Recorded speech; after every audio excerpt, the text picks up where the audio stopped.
السلام عليكم ورحمة الله، ازيكم يا أصدقائي؟ عاملين ايه؟ يا رب تكونوا بخير. النهاردة عندنا فيديو جامد جدا وفيديو مهم جدا تعليمي من الدرجة الأولى. وعايز أقول لكم على مفاجأة كبيرة قوي، بس لو متابع معايا لنهاية الفيديو عايز أطلب منك طلب في الأول. لو أنت مش مشترك في القناة اشترك، لو أنت مش مفعل الجرس فعله، سيب لنا كومنت وقول لنا بتمرن فين وبتتابعنا منين. ولكن النهاردة عندنا فيديو مهم جدا بيتكلم فيه عن آخر محطة تعليمية وهي ليفل 8. لو انت متابع القناة كويس جدا هتعرف ان احنا شرحنا جميع مهارات السباحة واتكلمنا من اول مستوى 1 لغاية مستوى 8 اللي هو ان شاء الله النهاردة هنشرح فيه تمرينات مهمة جدا وتدرج في التعليم المهاري وازاي توصل بمستوى السباح من مبتدئ لمحترف. ولكن انا حابب في الاول اعرفك حاجة مهمة جدا، ان انت المرة دي او التمرينة دي او الليفل ده دي اخر محطة تعليمية. اخر محطة تعليمية يعني لازم نركز فيها كويس جدا، لازم نوصل بالسباح اللي معانا من مبتدئ لمحترف فترة قليلة. علشان كده لازم نركز في التدرج في التعليم المهاري. تدرج في التعليم المهاري. وقبل ما نبدأ الفيديو ونخش ونتكلم في بداية تعليم سباحة الفراشة، لازم يكون يا كابتن عندنا 5 أسس أساسية احنا بنتكلم فيهم.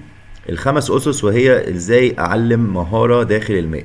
بنتبع 5 نقاط هامة. أول نقطة احنا بنتكلم عن المهارة لفظي.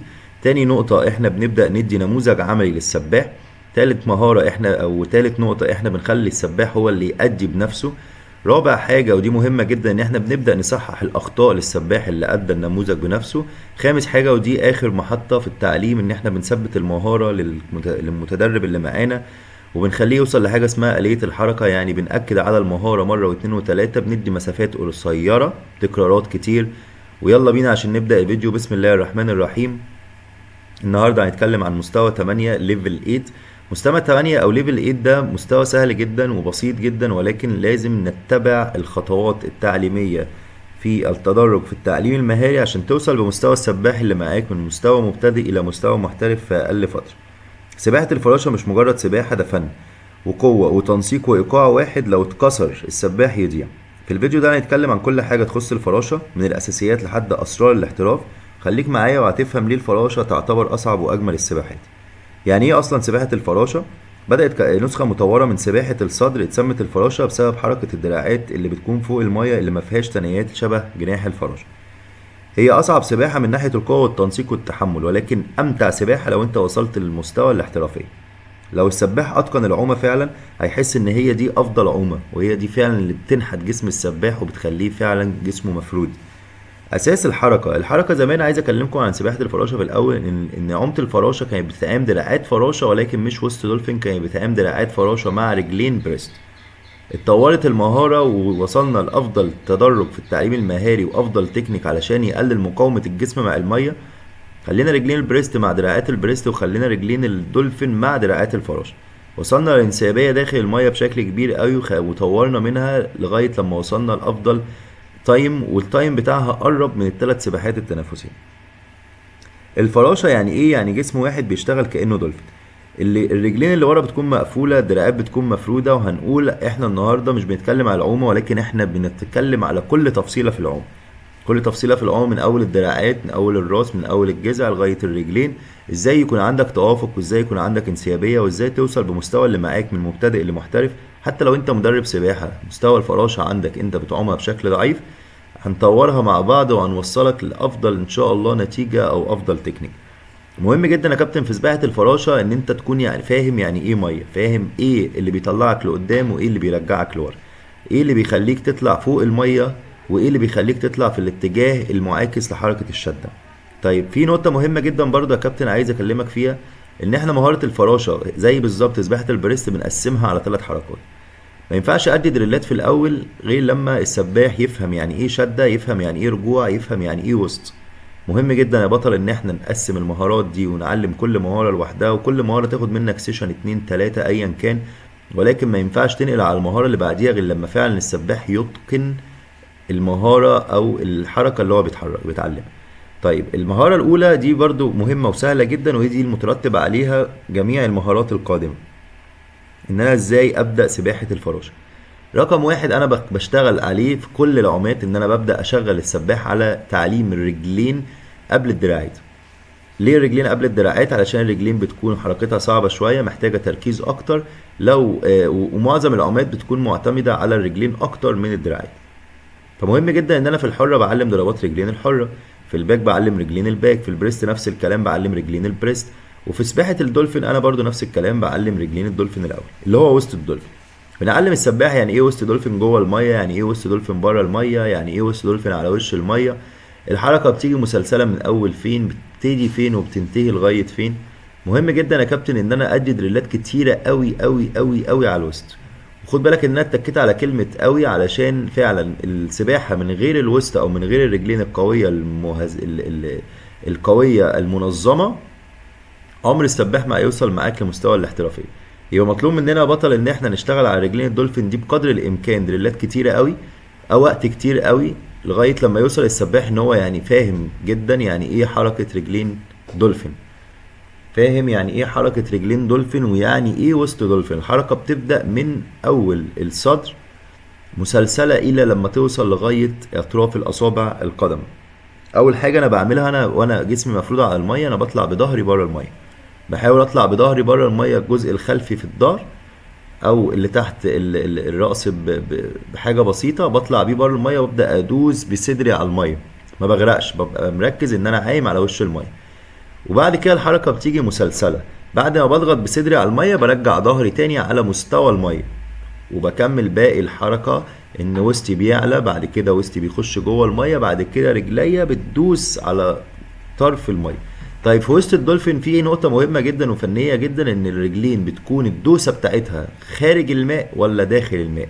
خليني اقول لك يا كابتن ان بعد شرح كتير قوي وبعد مذاكرة كتيرة وبعد مناهج ياما قوي اتعلمناها ووصلنا للبساطة اللي تقول ان احنا ان شاء الله الرجلين بتاعت وسط الدولفين فقط لما الايدين بتكون ثابتة مفيش شدة، الرجلين بتاعت وسط الدولفين بتكون داخل الماء مش خارج الماء.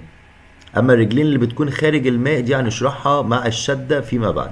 يبقى انا عندي السباحة دي الوحيدة اللي فيها حركتين للرجل، حركة جوه المية وحركة بره المية. الحركة اللي جوه المية هي اللي احنا بنتكلم عنها دلوقتي اللي هي مع الصدر مع الوسط. لما تكون بتعلم مهارة الوسط بس مهم جدا ان انت تعلم السباح يعني ايه يدوس برجله جوه المية، زائد ان رجله لازم تكون مفرودة جدا يا كابتن.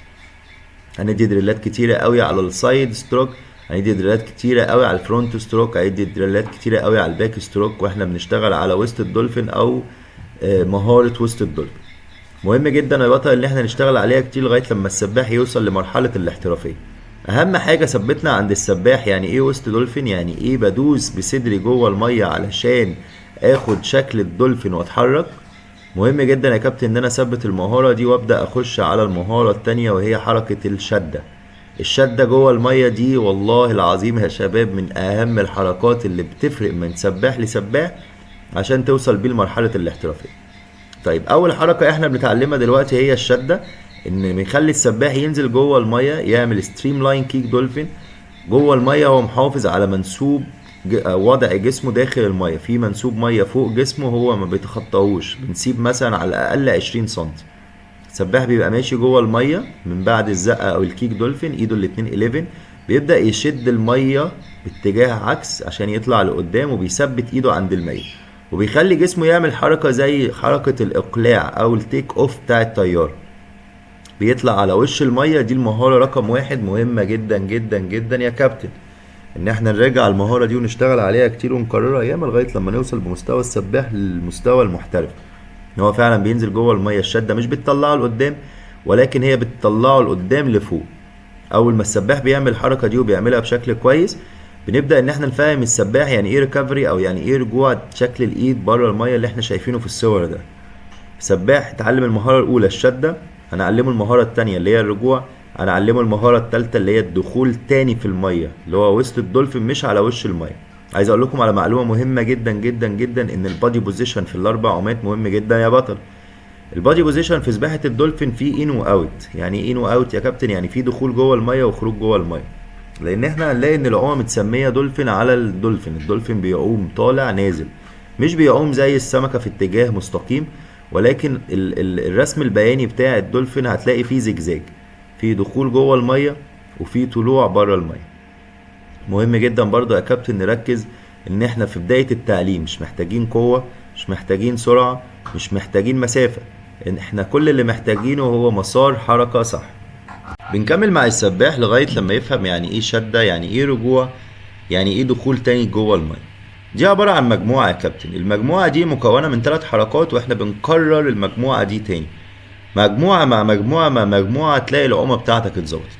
طيب مهم جدا برضه يا بطل ان احنا نركز في نقطة مهمة جدا، ان النفس احنا بنأخره او بنأجله للآخر خالص لغاية لما السباح يفهم ال3 حركات او ال3 مهارات ويبدأ ان هو يدمجهم مع بعض. طيب مهم برضو قوي يا بطل ان احنا نركز ان السباح اثناء تعليم النفس ما ينفعش اعلم النفس غير لما يكون وصل لمرحلة كويسة جدا، فاهم يعني ايه شدة، فاهم يعني ايه رجوع فوق المية، فاهم يعني ايه دخول جوه المية. بنقول له ان الشد رقم 1، ان الرجوع رقم 2، ان الوسط رقم 3. اول ما ببدأ اعلمه النفس فبعلمه ان الشد رقم 1، النفس رقم 2، الرجوع رقم 3، الدخول في المية رقم 4.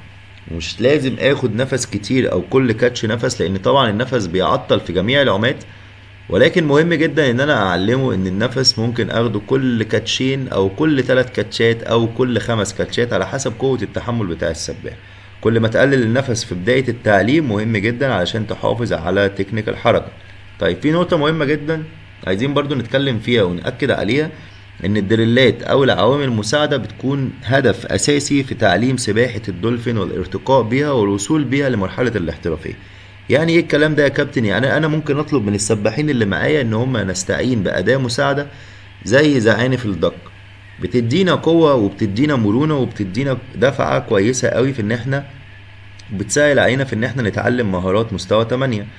بنأكد على السباح ان هو يلبس الزعانف ونبدأ نشتغل معاه مهارة 1 ومهارة 2 ومهارة 3 ومهارة 4 كمان، وبعد كده بنبدأ نوصل بالسباح اللي معانا ان شاء الله ان هو ياخد الدريلات. ايه هي الدريلات اللي احنا ممكن نشتغل عليها؟ اللي هي بس بعد ما يفهم العومة ويتأكد منها. ممكن الموضوع ده ياخد منك اكتر من شهر يا كابتن. الشهر عندنا بنقول عليه ان هو مثلا مش اقل، مع المستوى ده مش اقل من 9 تمرينات، 10 تمرينات السباح بيكون بدأ يفهم العومة، بدأ يتعود على العومة، بنبدأ نديله دريلات. ايه هي الدريلات بتاعتها او التمرينات؟ عندنا الدريل اللي اسمه سلايد 1 وسلايد 2. سلايد 1 اللي هو 1 سنجل ارم او بنشتغل بدراع واحد، بنشد ناخد نفس وننزل نعمل وسط دولفين بالدراع اليمين وزيه بالظبط بالدراع الشمال.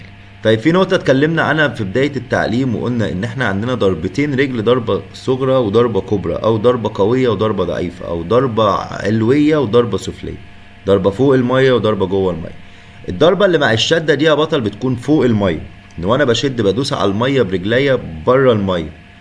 اما الدخول بتاع دراعاتي مع وسط الدولفين بتكون الدوسة جوه المية، ودي بتبان معاك قوي لما السباح يوصل معاك لمستوى متطور، ولكن ما ينفعش اشرحها له في الاول واقول له خد بالك ان انت بتدوس برجلك في الشدة وبتدوس برجلك في دخول ايدك. هيبقى الموضوع صعب عليه جدا وهيحصل لخبطة ومش هيبقى فاهم اي حاجة من العوم. طبعا انت لو وصلت معايا لغاية هنا يبقى انت فعلا محتاج تفهم سباحة الدولفين وحابب اللعبة وحابب الشرح بتاع المهارة. يبقى تعمل لنا لايك وتسيب لنا كومنت وتقول لنا انت بتمرن فين وبتتابعنا منين، ولو عندك اي استفسار خاص بالعومة ابعت لنا على الخاص او سيب لنا كومنت واحنا هنجاوب عليه. تعال نكمل يا بطل ونقول ان سباحة الدولفين من امتع السباحات، ولكن بتحتاج قوة عضلية زي بتحتاج مرونة، وفي نفس الوقت بتحتاج مننا ان احنا نركز فيها علشان نوصل بيها لافضل المستويات. خد بالك من الاخطاء الشائعة اللي احنا دايما بنسيبها في اخر الفيديو بنتكلم عنها علشان نوصل بمستوى السباح لافضل حاجة، وهي وضع الراس.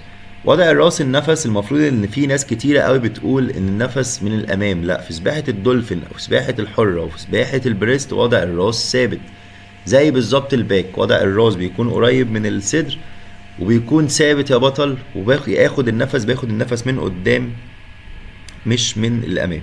طيب ركز معايا يا بطل في الحاجة اللي جاية اللي هقولك عليها. الاخطاء الشائعة ان بيبقى فيه الرجلين بتكون مفتوحة، ان البطل لما بيجي يعوم لما بيجي يعمل رجلين دولفين بيكون رجليه بعيدة عن بعض، فالضربة بتكون كده ضعيفة. مهم جدا ان احنا نخلي رجلينا الاتنين جنب بعض علشان ندوس ويبقى الضربة فعلا قوية. في نقطة مهمة برضو يا بطل عايزك ركز عليها واتكلم فيها، ان الركبة ما ينفعش تتنى خالص. انا بدوس على المية باطراف صوابعي، اطراف صوابعي هي اللي بتشتغل. طيب في برضو حاجة مهمة جدا عايز اتكلم فيها من الاخطاء الشائعة، دخول الدراعات. دخول الدراعات بيكون فين؟ دخول الدراعات بيكون على الاسترتش ولا على ال11 ولا على الواي؟ في بداية التعليم يفضل ان انا اعلم السباح ان الدخول يبقى على ال11، ولكن لما مستواه يتطور دخول الدراعات بيكون على وضع الواي. مهم جدا برضه يا بطل ان انا اطور من السباح اللي معايا واديله دريلات كتيرة علشان يفهم يعني ايه دولفين.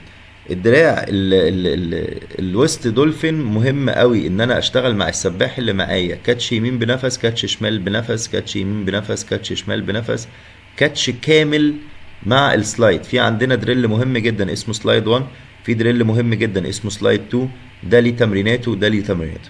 لو وصلت معايا لغاية هنا يبقى انت حابب اللعبة وبتحب تعرف يعني ايه سباحة دولفين، يعني ايه سباحة فراشة. خليني اقول لك يا بطل ان الفترة اللي جاية ان شاء الله هننزل تمرينات خاصة بسباحة الدولفين وخاصة بسباحة الفراشة، هتنمي مستوى السباح من مبتدئ لمحترف. وانت كمان كمعلم سباحة لو عايز تكمل في نفس الاتجاه وتقول لنا انت بتحب السباحة ولا لا، او عايز توصل بيها لغاية فين، قول لنا انت بتتابعنا منين وبتعلم فين. لان الفترة اللي جاية ان شاء الله احنا هننزل تمرينات كتيرة قوي بتتكلم عن رياضة السباحة. فحاول تتابعنا وتسيب لنا لايك وتسيب لنا كومنت وتقول لنا انت بتتابعنا منين وبتمرن فين، ولما بدأت تتعلم سباحة كان عندك كام سنة، والمستويات اللي معاك كمان. شكرا ليكم يا شباب، واتمنى تكونوا استمتعتوا بالحلقة دي.